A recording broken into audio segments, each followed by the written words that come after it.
नमस्कार दोस्तों, आप सुन रहे हैं अपनों के दुश्मन, एक ऐसा पॉडकास्ट जहां हम जीवन के कड़वे सच और उनसे सीखे जाने वाले सबक पर चर्चा करते हैं।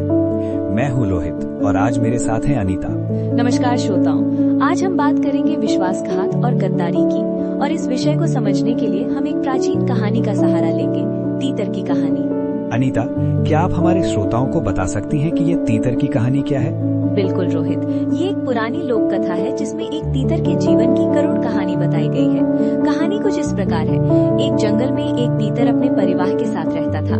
वो बहुत मधुर आवाज में गाता था, जिसे सुनकर जंगल के सभी प्राणी मंत्रमुग्ध हो जाते थे।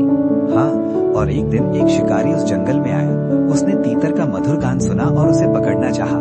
बिल्कुल सही। शिकारी ने एक जाल बिछाया और तीतर उसमें फंस गया। अब शिकारी तीतर को पिंजरे में बंद करके अपने घर ले गया। और फिर क्या हुआ अनीता? शिकारी के घर पर तीतर अपनी मधुर आवाज में गाने लगा। शिकारी और उसका परिवार तीतर के गाने से बहुत प्रसन्न हुए। धीरे धीरे तीतर और शिकारी के परिवार के बीच एक अजीब रिश्ता बन गया। तीतर को लगने लगा कि ये परिवार अब उसका अपना है। लेकिन यहीं पर कहानी एक मोड़ लेती है ना? एक दिन शिकारी के घर पर कुछ मेहमान आए, है ना?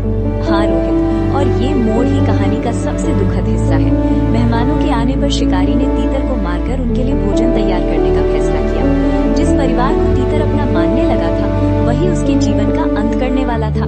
और मरते समय तीतर ने क्या कहा था? वो वाक्य जो इस कहानी का सार है। तीतर ने अपनी आखिरी सांस में कहा, मैं अपनी मूर्खता पर पछता रहा हूँ। मैंने अपनों को छोड़कर गैरों को अपना समझा और आज इसी कारण मेरी मृत्यु हो रही है। ये कहानी हमें क्या सिखाती है अनीता? आज के समय में जब सामाजिक संबंध इतने जटिल हो गए हैं, इस कहानी की प्रासंगिकता कहाँ है? रोहित, मुझे लगता है कि ये कहानी हमें सावधान करती है कि हम अपने वास्तविक हितैषियों और स्वार्थी लोगों में अंतर पहचानें। कभी कभी हम चमकदार चीजों से आकर्षित होकर अपने असली रिश्तों की उपेक्षा कर देते हैं। बिल्कुल सही कहा आपने। और मुझे लगता है कि इस कहानी में एक और महत्वपूर्ण संदेश है, विश्वास और विश्वासघात का।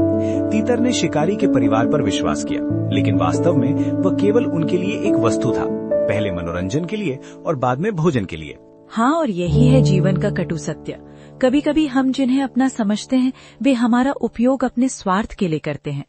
आज के समय में ये बहुत आम हो गया है, चाहे वो काम की दुनिया हो, व्यक्तिगत रिश्ते हो या सामाजिक संबंध। तो सवाल ये उठता है कि जब अपने ही दुश्मन बन जाएं तो हमें क्या करना चाहिए?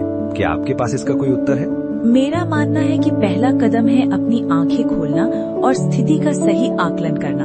हमें ये समझना होगा कि कौन हमारा हित चाहता है और कौन अपने स्वार्थ के लिए हमारा इस्तेमाल कर रहा है। दूसरा, हमें अपने अस्तित्व और अपनी खुशी को पहचानना होगा, ठीक वैसे ही जैसे तीतर को अपने जंगल और अपने परिवार के साथ रहना चाहिए था।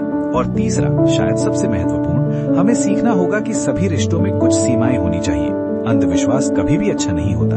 हमें अपनी अंतर्दृष्टि और विवेक का उपयोग करना चाहिए। बिल्कुल सही कहा आपने। विश्वास एक ऐसी चीज है जिसे धीरे धीरे बनाया जाता है और हमें इसे बिना सोचे समझे नहीं देना चाहिए। हमें ये भी याद रखना चाहिए कि हर कोई हमारी तरह नहीं सोचता। कुछ लोग वास्तव में स्वार्थी होते हैं और दूसरों का फायदा उठाने से नहीं हिचकिचाते। मुझे लगता है कि इस कहानी से एक और सीख मिलती है, अपनी पहचान और स्वतंत्रता की कीमत।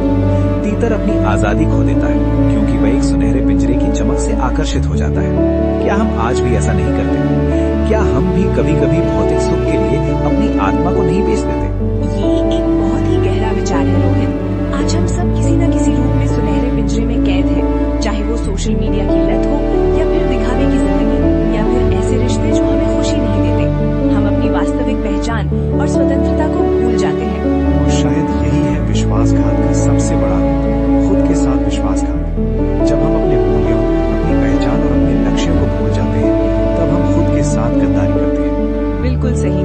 और इसका समाधान है आत्म जागरूकता और आत्मसम्मान।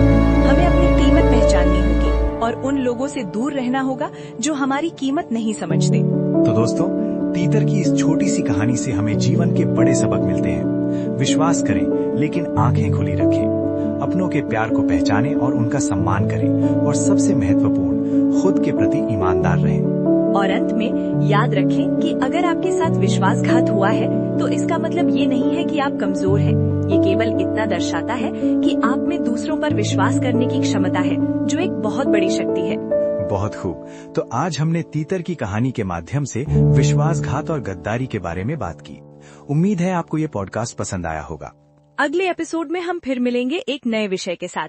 तब तक के लिए अनीता और